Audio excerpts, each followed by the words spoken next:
Captain Jake Morrison stood on the bridge of the Vigilance, staring at the empty space where Colony Haven 7 used to be. His hands gripped the railing so tight, his knuckles turned white.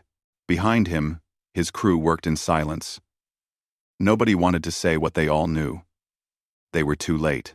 "How many?" Jake asked quietly. Lieutenant Dan Cooper checked his screen. His voice shook when he answered. 2,000 colonists, sir. Men, women, children. All gone. Jake closed his eyes. 2,000 people. They had sent distress calls for 3 hours before the signal stopped. The Vigilance had pushed their engines as hard as they could. But it wasn't enough. It was never enough these days. "Sir, we're getting a transmission," Cooper said. "It's from the Calroth fleet. Put it on screen." The display flickered to life. A massive reptilian face filled the view. War Chief Drakthar smiled, showing rows of sharp teeth. His scales were dark red, almost black. His eyes were cold and yellow. "Ah, the humans finally arrive," Drakthar said with a laugh. "Too slow, as always. Your people screamed so loudly at the end. It was almost musical." Jake felt rage burn in his chest. But he kept his face calm. That was the game humanity played now. Stay calm. Stay diplomatic. Never show anger. "You attacked a civilian colony," Jake said evenly. "The Galactic Council will hear about this." Drakthar laughed harder.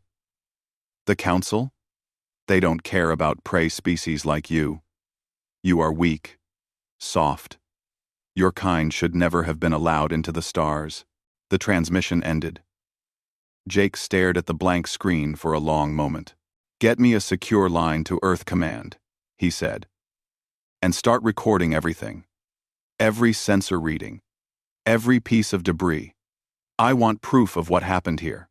Across the galaxy, in the grand halls of the Galactic Council, Ambassador Lisa Carter sat in the human section.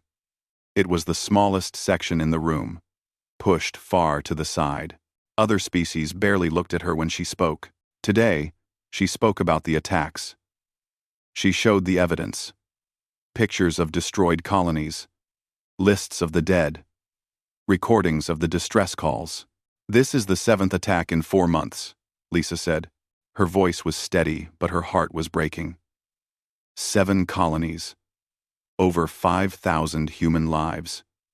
We ask the Council to intervene. We ask for justice. A Valoran representative clicked its mandibles. The insect-like creature's translator made its voice sound bored. Humanity chose to settle in contested space. The Calroth have ancient claims to those regions. Those claims were rejected 200 years ago, Lisa argued. By this very council. Perhaps humanity should consider relocating, suggested a Draxian delegate. The energy being flickered in its containment field.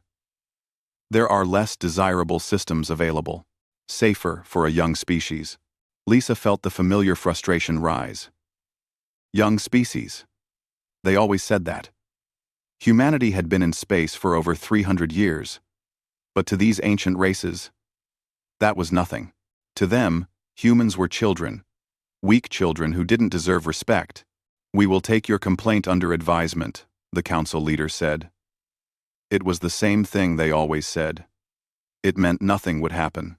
Lisa sat down. Her assistant, Kyle Wright, leaned over and whispered, "They're not going to help." "Are they?" "No," Lisa said quietly. "They never do." That night, Lisa received a message on her secure communication device. It was from Earth, from President Helen Brooks herself. The message was short. "One more attack. Just one more. Then we stop asking permission." Lisa stared at the message for a long time. She knew what it meant. Everyone in Earth's government knew.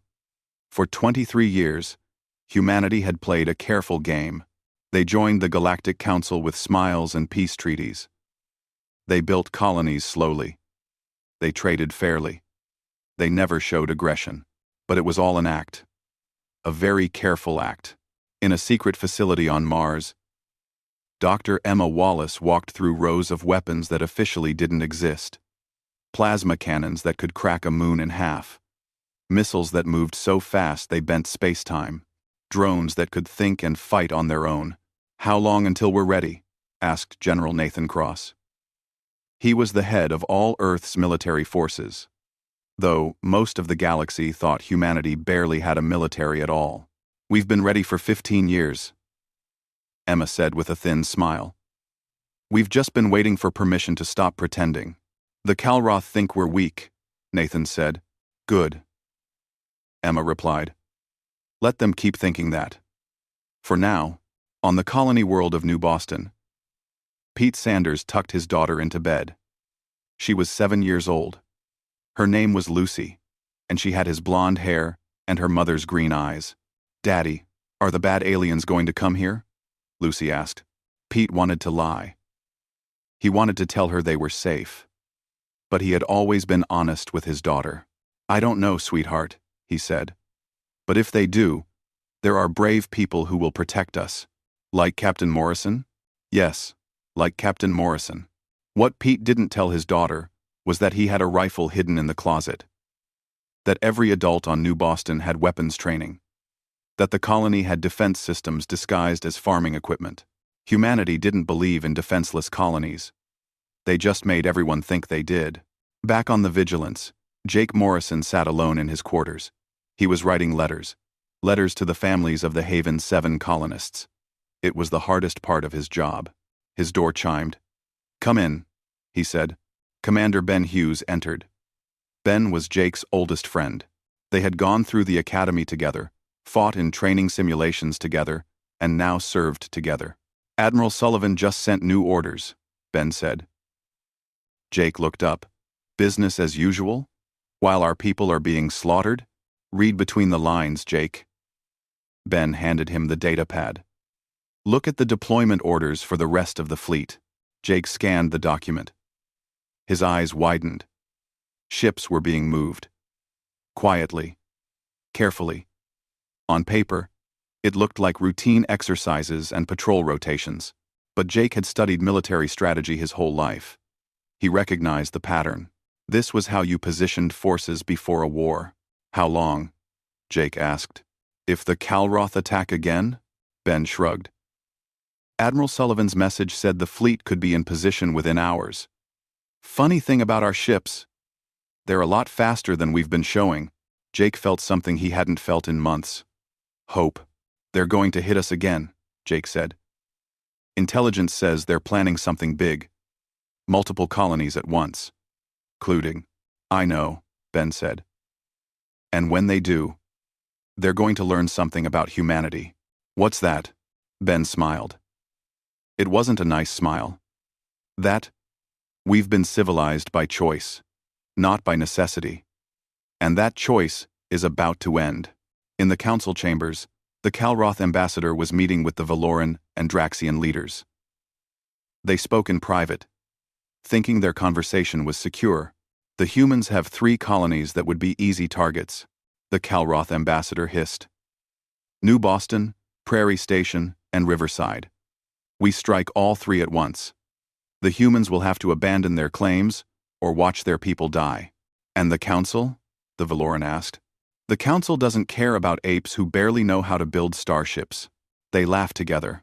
They had no idea that Alex Torres, a human intelligence officer, had been listening to every word. His department had broken their encryption codes 2 years ago. The aliens thought their communications were secure. They were wrong. Alex sent his report up the chain of command.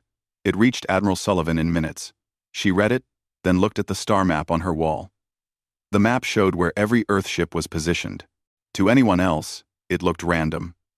To her, it was a perfectly laid trap. She sent one message to all her captains. "Hold positions. Wait for the word." The galaxy was about to learn a hard lesson. Humanity had been taking notes for 23 years. They had watched how the other species fought. They had studied their tactics, their weapons, their weaknesses.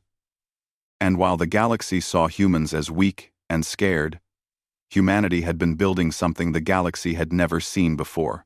A military force designed not for honor or glory, but for one simple purpose: winning. The Calroth would attack.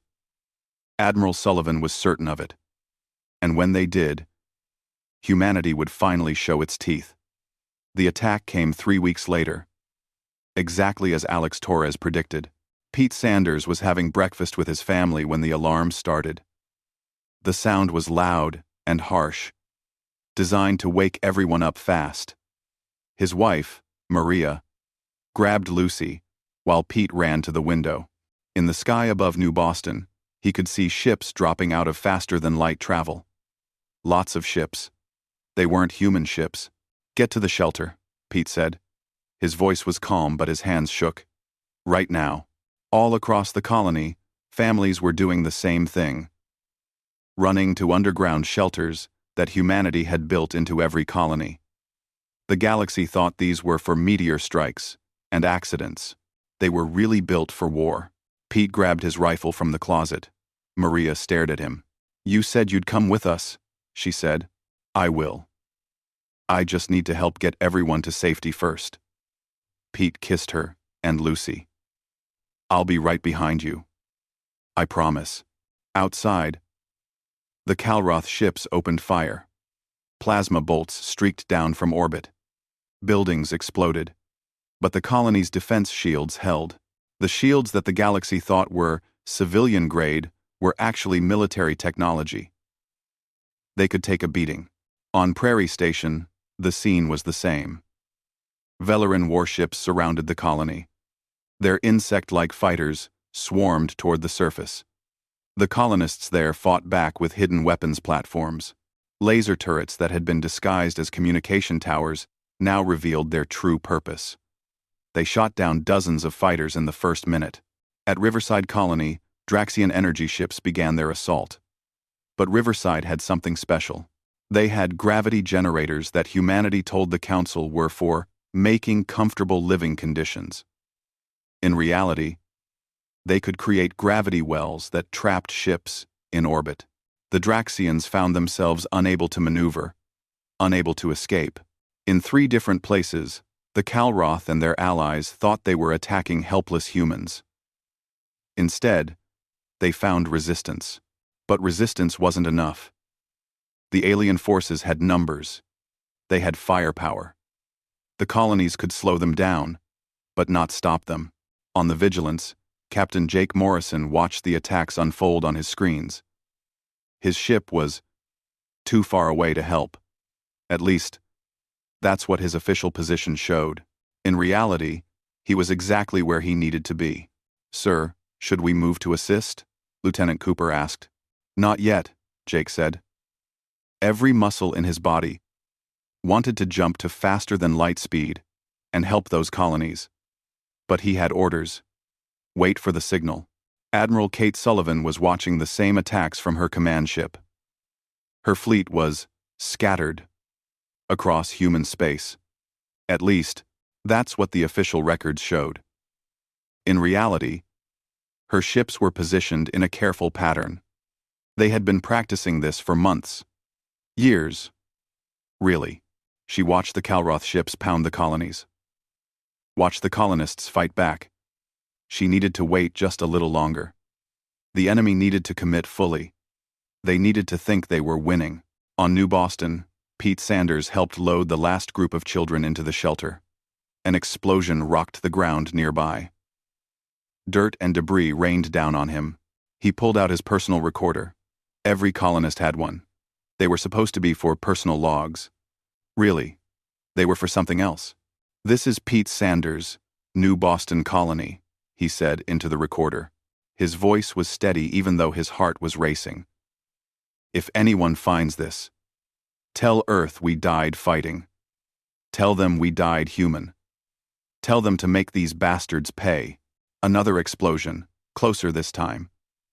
Pete put the recorder in his pocket and raised his rifle. If he was going to die, he'd take some of them with him. But then something changed. The sky above New Boston suddenly filled with new ships. Human ships. They appeared so fast it seemed like magic. One moment, the sky was full of enemy vessels. The next moment, Earth's defense fleet was there. The Vigilance dropped out of faster-than-light travel right in the middle of the Calroth formation. Jake Morrison's ship moved faster than it had ever moved in public. Faster than the Calroth thought was possible. "All weapons! Fire at will!" Jake ordered. The Vigilance wasn't carrying the basic weapons the galaxy had seen. It was carrying humanity's real military hardware. Railguns that fired metal slugs at a significant fraction of light speed. Each slug hit like a nuclear weapon. The first shot punched through a Calroth battleship like it was made of paper. At Prairie Station, 3 Earth carriers appeared. They weren't carrying cargo, like the Velarin expected. They were carrying fighter craft. Thousands of them. Small, fast, and deadly. The fighters were controlled by artificial intelligence, something most species considered too dangerous. Humanity had perfected it. The Velarin fighters suddenly faced an enemy that could think faster, react quicker, and coordinate perfectly. The space around Prairie Station became a graveyard for alien ships. At Riverside, the Draxians discovered something terrifying. The gravity wells weren't just trapping them. They were weapons. The Earth ships could control gravity itself. They could make a ship's own mass crush it. Could create gravity waves that tore vessels apart. War Chief Drakthar watched from his flagship as his careful attack fell apart. How were the humans doing this? Their ships weren't supposed to be this fast. Their weapons weren't supposed to be this powerful. "All ships, regroup," he ordered. "Focus fire on their command vessels." The Calroth fleet tried to coordinate their response. But they quickly realized something else. Human ships didn't fight like other species. Most species had honorable tactics. They announced their targets. They fought in predictable patterns. Humans fought like they wanted to win. They used tricks and deception. They attacked from unexpected angles. They seemed to know where the Calroth ships would be, before the Calroth did. Admiral Sullivan watched the battle unfold. Everything was going according to plan. For 23 years, humanity had let the galaxy think they were weak. They had hidden their real ship speeds, hidden their real weapons, hidden their real tactics. They had learned from every war in galactic history. They studied what worked and what didn't. And while honor-bound species fought the same way for thousands of years, humanity had innovated. "Ma'am, the Calroth are trying to retreat," her tactical officer reported. "Let them," Sullivan said. "But track every ship. I want to know where they run." On New Boston, Pete Sanders stood in the street and watched the sky. The Calroth ships were leaving. Some were fleeing. Others were exploding. The Earth ships dominated the battlefield. His communicator buzzed. It was Maria, calling from the shelter. "Pete? Pete, are you okay?" "I'm fine," he said. He realized he was crying. "We're going to be okay. Earth's here. They're really here." All across the 3 colonies, humans celebrated. They had held on just long enough. Now their defenders had arrived, and those defenders were nothing like the galaxy expected. Captain Morrison opened a channel to War Chief Drakthar's flagship. His voice was cold and hard. "This is Captain Jake Morrison of the Earth Defense Force. You have attacked human colonies for the last time. Stand down immediately or be destroyed. This is your only warning." Number 1. Drakthar's face appeared on screen. He was bleeding from a head wound. His yellow eyes were wide with shock. "This is impossible," Drakthar hissed. "Your species is weak. Your technology is primitive. We let you think that," Jake said. "Every species you've conquered fought with honor. They followed the rules. They were predictable. Humans, we fight to win. And we're very, very good at it. You cannot threaten the Calroth Empire," Drakthar said, but his voice shook. "I'm not threatening," Jake replied. "I'm explaining reality. Stand down or die. Choose now." For a long moment, Drakthar said nothing. Then, he made the worst decision of his life. "All ships, set course for Earth," he ordered. "We will burn their homeworld and show them the price of defying the Calroth." The channel cut off. Jake looked at Commander Ben Hughes. "He's actually going to attack Earth?" Ben said in disbelief. "Apparently." Jake opened a new channel. This one went directly to Admiral Sullivan. "Admiral, the Calroth are moving on Earth." There was a pause. Then Admiral Sullivan laughed. It was not a nice laugh. "Perfect," she said. "Colonel Blake, are you listening?" Another voice came on the channel. "Colonel Ryan Blake, commander of the Mars Defense Installation. I'm here, Admiral. The Calroth are coming to Earth. Wake up the Mars grid." "With pleasure, ma'am." Jake Morrison smiled. The Calroth thought they were going to attack humanity's homeworld. They had no idea what was waiting for them there. Mars wasn't just a colony. It wasn't just a military base. It was humanity's fortress. And the Calroth were about to learn why you never, ever attack a human's home. War Chief Drakthar felt confident again as his fleet jumped toward Earth. Yes, the humans had surprised him at the colonies. But those were just defense forces. Small fleets protecting small settlements. Earth would be different. Earth would be vulnerable. "How long until we reach their homeworld?" he asked. 2 hours, War Chief, his navigator replied. "Good. Broadcast our intentions on all frequencies. I want the humans to know what's coming. I want them to fear." The message went out across the galaxy. The Calroth Empire was going to attack Earth directly. Every species heard it. Most of them thought it was over for humanity. Earth was young. Their homeworld couldn't possibly have the defenses needed to stop a full Calroth fleet. On Mars, Colonel Ryan Blake walked through the command center. His people were at their stations, waiting. They had been waiting for this day for decades. Some of them had spent their entire careers here, maintaining systems that the galaxy thought were mining equipment and terraforming tools. "Sir, the Calroth fleet is 2 hours out," reported Lieutenant Sophie Martin. She was young, but brilliant. She had been one of the first to predict this day would come. "Begin activation sequence," Ryan ordered. "I want every platform online in 1 hour." Across Mars, systems came to life. What looked like mining platforms extended weapon barrels. What looked like terraforming stations unfolded into missile batteries. Communication arrays rotated to become targeting systems. The planet that everyone thought was a peaceful colony was revealing its true nature. Mars was a weapon. The entire planet was one massive military installation. On Earth, President Helen Brooks watched the countdown. In 1 hour and 53 minutes, the Calroth would arrive. She wasn't afraid. She was angry. For 23 years, Earth had tried diplomacy. They had tried being part of the galactic community. They had followed the rules, and the galaxy had treated them like prey. "Ambassador Carter is asking for permission to address the Galactic Council," her aide said. "Tell her yes. It's time they heard the truth."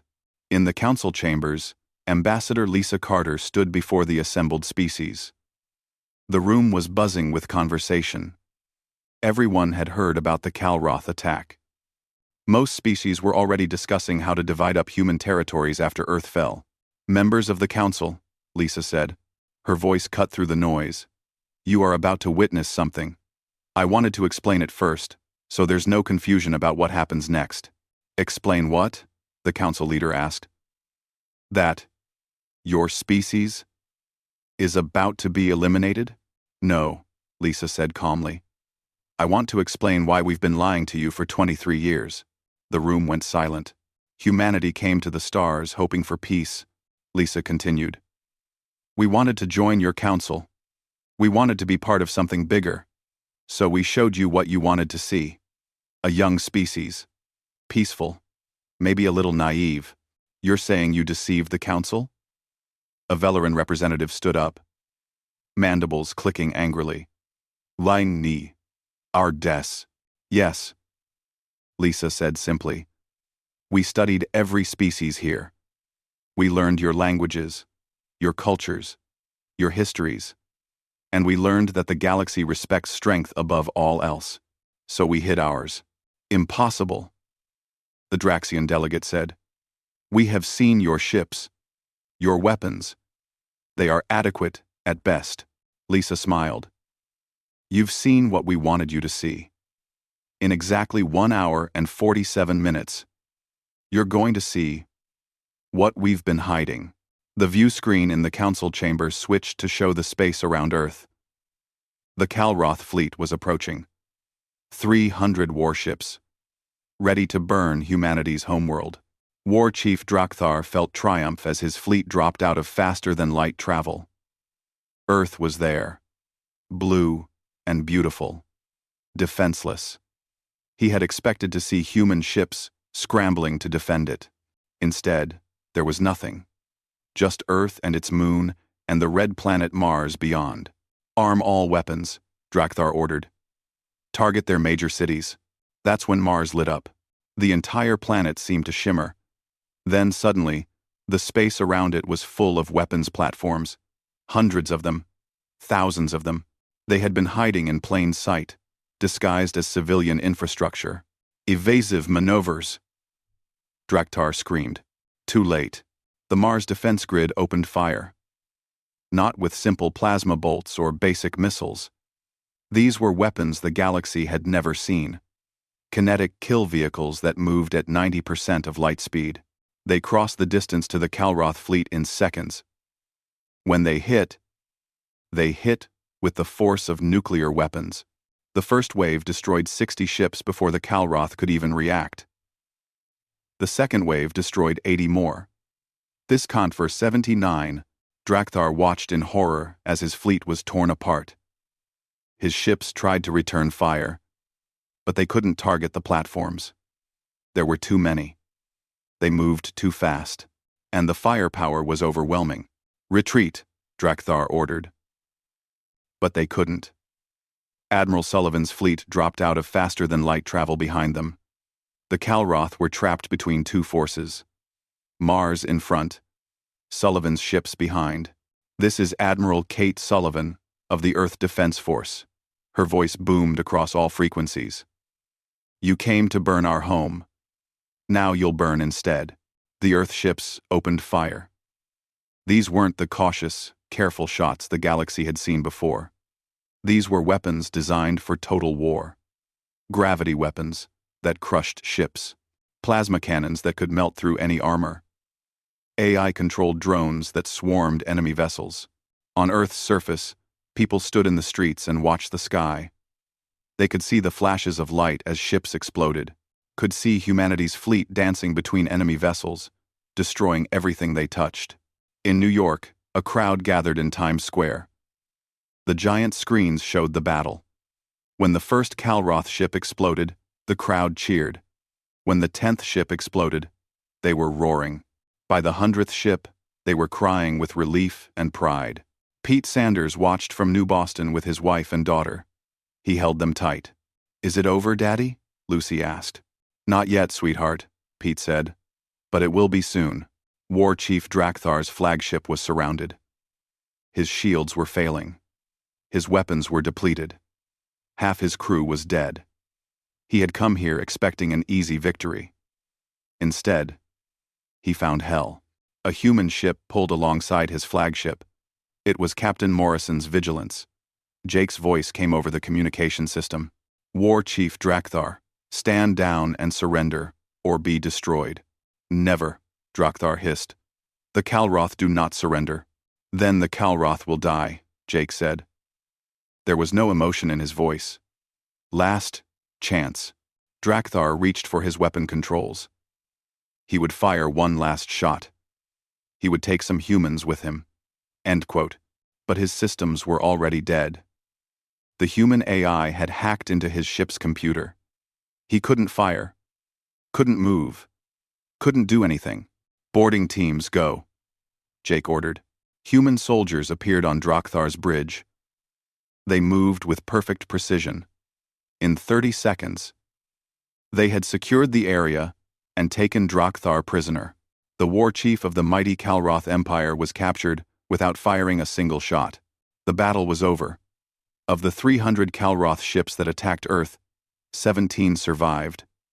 They were allowed to flee only so they could tell others what happened here. In the Galactic Council chambers, Species watched in stunned silence. The Valoran delegates were motionless.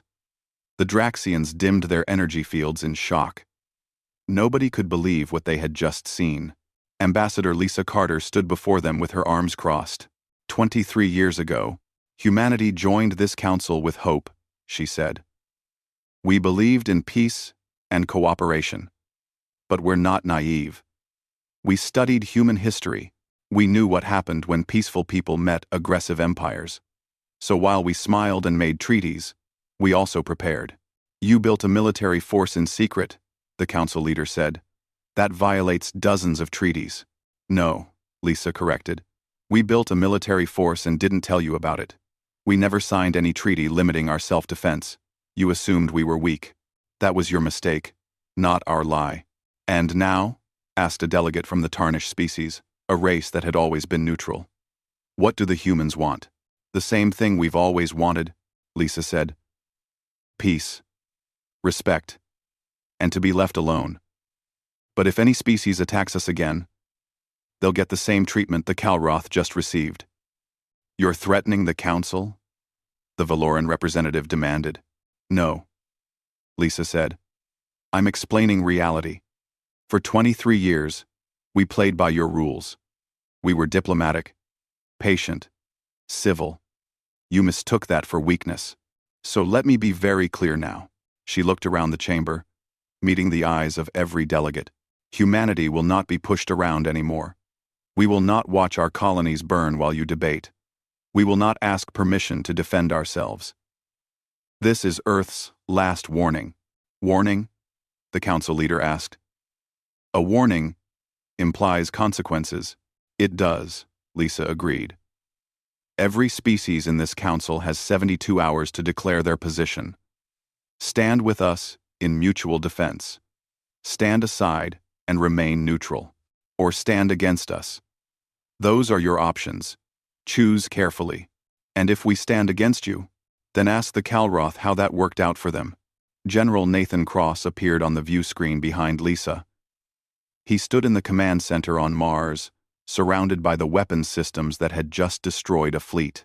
This is General Cross, Supreme Commander of Earth Defense Forces, he said. For 2 decades, we've been quiet. We've been civil. We've been diplomatic. That ends today. Any species that threatens Earth or her colonies will be treated as an enemy. Any species that attacks our people will be destroyed. This is not a negotiation. This is a statement of fact. The view screen switched to show War Chief Drakthar in a detention cell. He looked broken, defeated. His scales were dull, and his eyes were empty.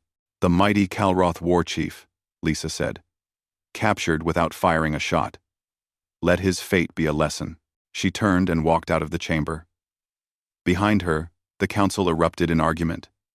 Some species were angry. Some were scared. Some were intrigued. But all of them understood one thing. The balance of power in the galaxy had just shifted. And humanity was done pretending to be weak.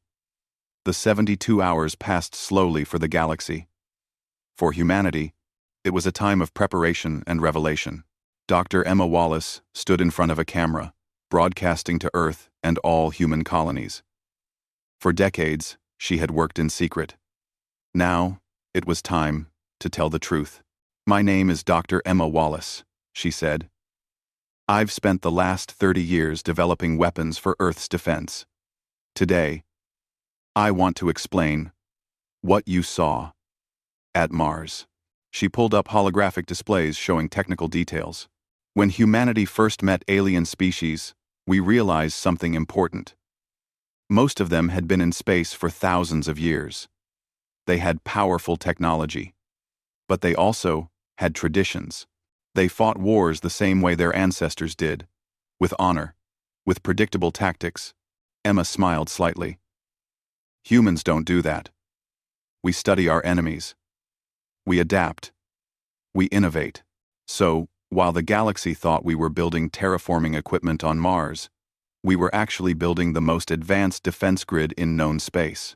The hologram showed the weapons platforms in detail. kinetic kill vehicles that could hit targets from halfway across a solar system, gravity wells that could trap entire fleets, drones controlled by artificial intelligence that could outthink any biological pilot. The galaxy has rules about warfare, Emma continued. Don't use AI in combat. Don't use gravity weapons. Don't strike from stealth. These rules were made by species that valued honor over victory. Humanity values victory over honor. That's why we win. Across human space, people watched and understood. Their civilization had been preparing for this moment since first contact. Every civilian project had a military purpose. Every trade agreement included intelligence gathering. Every treaty was carefully worded to avoid actual restrictions. On the Calroth homeworld, the Empire was in chaos. 300 ships destroyed. Their war chief captured. The other species they had bullied for centuries saw weakness. Rebellions started on conquered worlds. Former allies turned away. The Calroth High Council met in emergency session. They were old, powerful reptilians who had ruled their empire for generations. Now, they faced a choice that terrified them. We must sue for peace, said one council member. The humans are too powerful. We cannot show weakness, argued another. It will destroy us. The humans already destroyed us, the first one replied. We lost 300 ships in an hour. An hour. How do we fight an enemy like that? They argued for hours. Finally, they made their decision. The Calroth Empire would offer peace terms. They would pay reparations. They would withdraw from human space. It was humiliating. But survival was more important than pride. The Valoran had a different reaction. They had allied with the Calroth, thinking humanity was weak. Now, they scrambled to distance themselves from that alliance. Their ambassadors sent urgent messages to Earth, claiming they were misled by the Calroth. That they never truly wanted conflict with humanity. Admiral Kate Sullivan read their messages and laughed. They're scared, she told Captain Jake Morrison. Good. Fear creates respect. Jake wasn't so sure. He sat in his quarters on the Vigilance, thinking about the battle. Yes, humanity had won. But at what cost?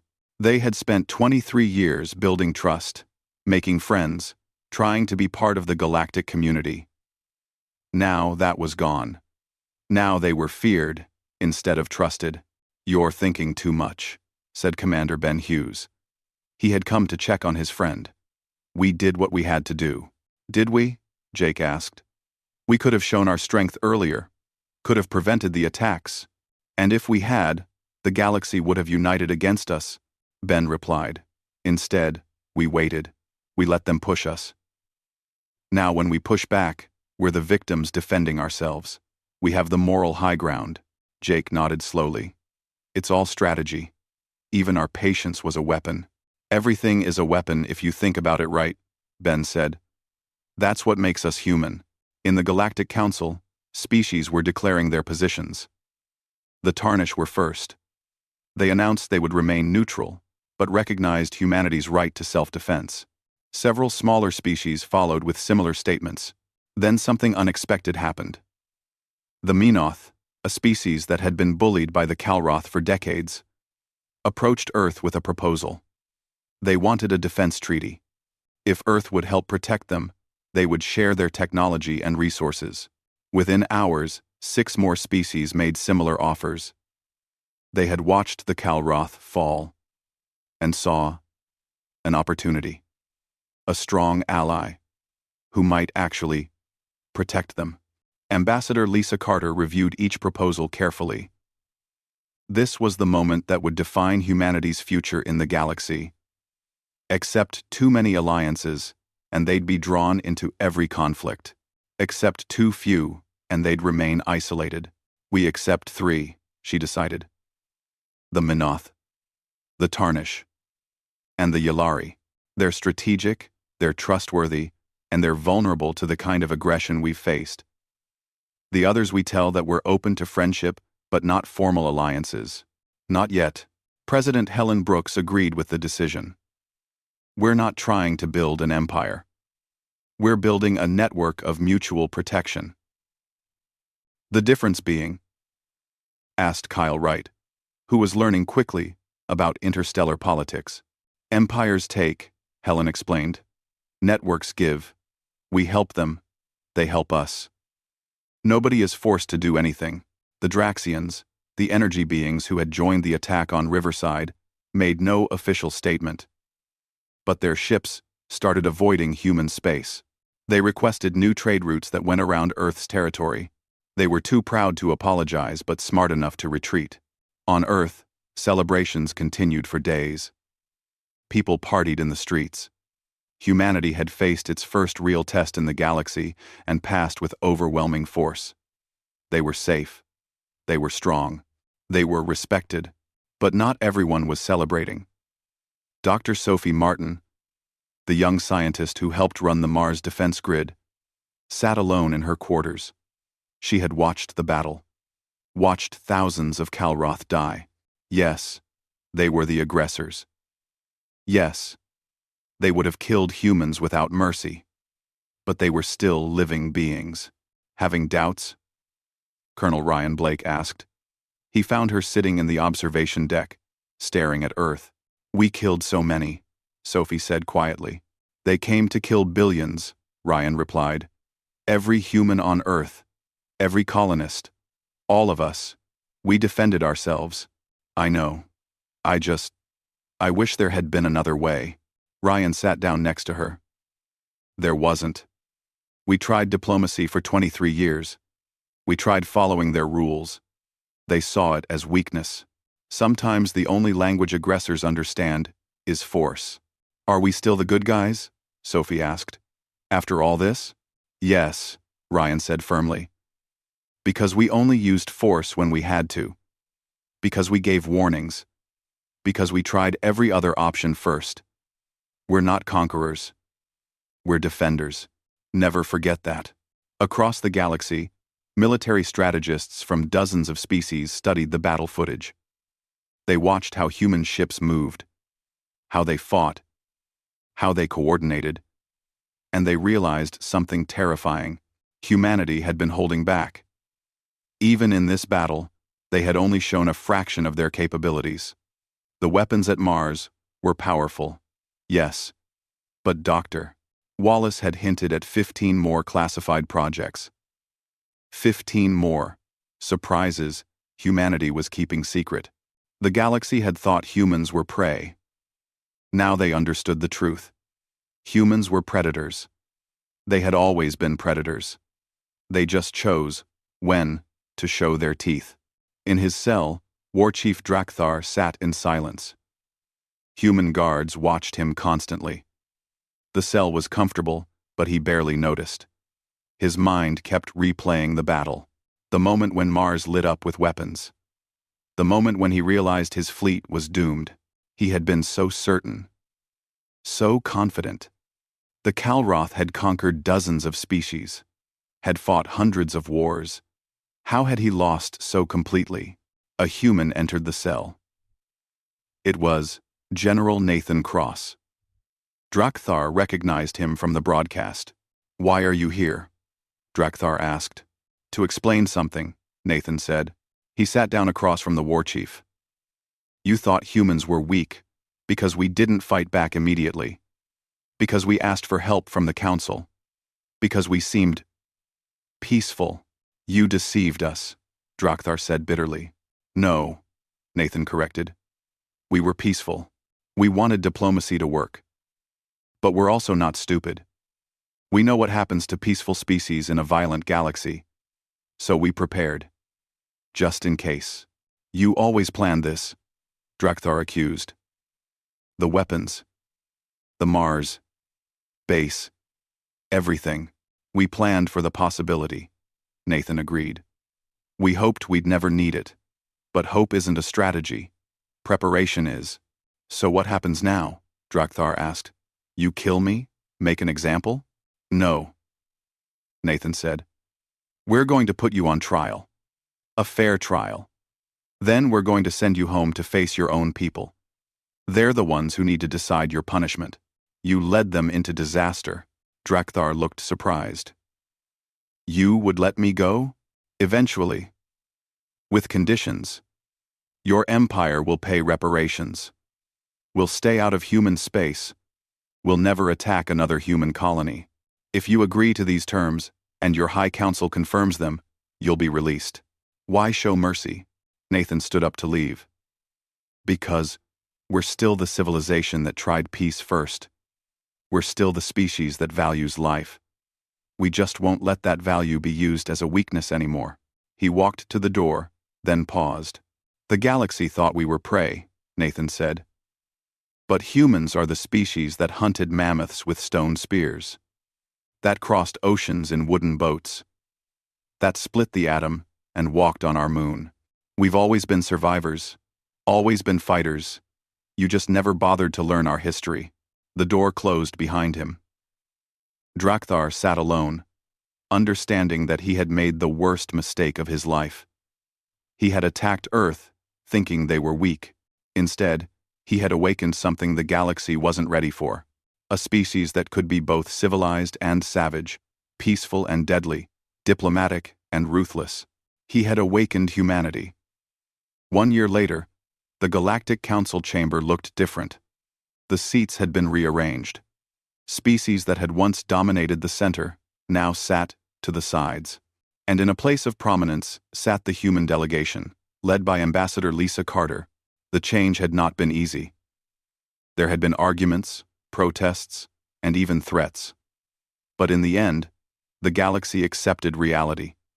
Humanity had proven they belonged at the table, not as junior members, but as equals. Today was special. The Council was meeting to formally establish new peacekeeping protocols, rules that would actually be enforced, with real consequences for violations. It was everything Lisa had asked for 24 years ago. Back then, they had laughed at her. Now they listened. The Council recognizes Ambassador Carter, the Council leader announced. He was from the Tarnished species, elected after the previous leader resigned in disgrace. Lisa stood. She wore formal diplomatic attire, but everyone in the room knew she had a direct line to Admiral Sullivan's fleet. The velvet glove, with an iron fist inside. Thank you, Council leader, Lisa said. Today we finalize the Mutual Defense Accords. These protocols ensure that when one member species is attacked, the Council responds with force, not just words. A Velaran representative shifted uncomfortably. And who decides what constitutes an attack worthy of response? A committee of 5 species, rotating membership every 2 years, Lisa replied. No single species can block action. No single species can start a war. It's designed for consensus and protection, not conquest. The vote passed. 3 years ago, it would have been impossible. Now, it was inevitable. The galaxy had learned that empty words led to wars. Actual enforcement led to peace. After the session, Lisa walked through the council halls with Kyle Wright, who was now a full ambassador himself. Do you ever miss it? Kyle asked. The way things were before, when the council ignored us? Lisa smiled. Not for a second. Though I do miss believing that civilizations could be reasonable without the threat of force. Lisa smiled without the threat of force. Naive? Hopeful, Lisa corrected. There's a difference. I still hope for a better galaxy. I just don't expect it to happen magically. On Earth. Pete Sanders watched his daughter play in the park. Lucy was 8 now. Taller and more confident. She didn't have nightmares about the attack anymore. New Boston had been rebuilt, better than before. The scars remained, but so did the strength. Daddy, can we visit Mars? Lucy asked. I want to see the defense platforms. Pete smiled. The platforms were now a tourist attraction. Humanity had turned their fortress into a symbol of resilience. Families visited to remember what Earth had overcome. Sure, sweetheart, Pete said. We'll go next month. Maria joined them, carrying lunch. She looked at her husband and daughter and felt grateful. They were alive. They were together. That was what mattered. On Mars, Colonel Ryan Blake walked through the command center with Dr. Sophie Martin. The base was quieter now. Most of the weapons platforms were on standby, ready if needed, but not actively preparing for war. "How are you doing?" Ryan asked. He knew Sophie still struggled with what happened. "Better," Sophie said honestly. "I've been talking to a counselor, working through it. I understand why we did what we did. I just needed time to process it." "That's healthy," Ryan said. "We should question the use of force. The day we stop questioning it is the day we become what we fought against." Sophie nodded. "Have you heard about the new projects? Emma's work?" Ryan smiled. "I've heard rumors. Something about defensive shields that can cover entire planets. Among other things, we're not building weapons anymore. Well, not as many. Now, we're building protection. Ways to defend without destroying." "Good," Ryan said. "That's who we want to be." In the Kalroth Empire, former war chief Drakthar lived in exile. His own people had tried and convicted him. They stripped him of rank and title. But they let him live, partially because Earth had requested mercy. He spent his days recording messages about the war, about his mistakes, about what humanity really was. He wanted future generations to learn from his failure. "I thought humans were weak," he recorded. "I saw their diplomacy as cowardice, their patience as fear. I was wrong about everything." He looked at the camera with tired eyes. "Humans are not weak. They are careful. They do not rush to war because they understand the cost. But when they fight with everything they have. Every weapon, every strategy, every advantage. They fight to win." The recording would become required viewing in Kalroth military academies, a reminder that assumptions could kill. On the Vigilance, Captain Jake Morrison prepared for his ship's decommissioning ceremony. After 25 years of service, he was retiring. Admiral Sullivan would take command of the new flagship, a vessel named Unity. "How do you feel?" Commander Ben Hughes asked. He was retiring too. They had started together and would finish together. "Tired," Jake admitted, "but satisfied. We did what needed to be done. Humanity is safe. Our colonies are protected. The galaxy respects us." "Fears us," Ben corrected gently. "Respect and fear aren't that different," Jake said. "As long as they leave us alone, I'm happy." The ceremony was beautiful. Earth's fleet assembled in formation. Thousands of ships, from massive carriers to small fighters. Each one, a reminder of humanity's strength. Admiral Kate Sullivan gave a speech about Jake's service, about how he had been at the critical moments, about how his choices had saved lives. When Jake stepped up to speak, he kept it simple. "I joined Earth's Defense Force to protect people," he said. "That's all I ever wanted. To make sure humans could live in peace. For a long time, we protected people by pretending to be weak. Now, we protect them by being strong. The method changed, but the mission never did." He looked at the assembled ships, the thousands of crew members. "Stay strong, stay vigilant, but never lose sight of why we do this. We're not conquerors. We're not empire builders. We're defenders. Remember that, and humanity will thrive among the stars." In the council chambers, a new species made first contact. They were called the Norath, beings from a distant arm of the galaxy. They came seeking trade and knowledge. "Tell us about humanity," the Norath ambassador asked. "We have heard stories. Some say you are peaceful. Others say you are dangerous. Which is true?" Lisa Carter smiled. It was a question she had been asked many times now. "Both," she said simply. "We are a peaceful species. We believe in diplomacy, cooperation, and mutual respect. We would rather negotiate than fight, would rather trade than conquer." She paused, making sure the Norath understood every word. But if you threaten us, if you attack our people, if you mistake our peace for weakness, you will discover something about humans. We are also very, very good at war. We've been fighting each other for thousands of years. We know every trick, every tactic, every strategy. When we finally unified and went to the stars, we brought all that knowledge with us. The Noreth ambassador looked nervous. So you warn us not to be your enemy? No, Lisa said warmly. I'm inviting you to be our friend.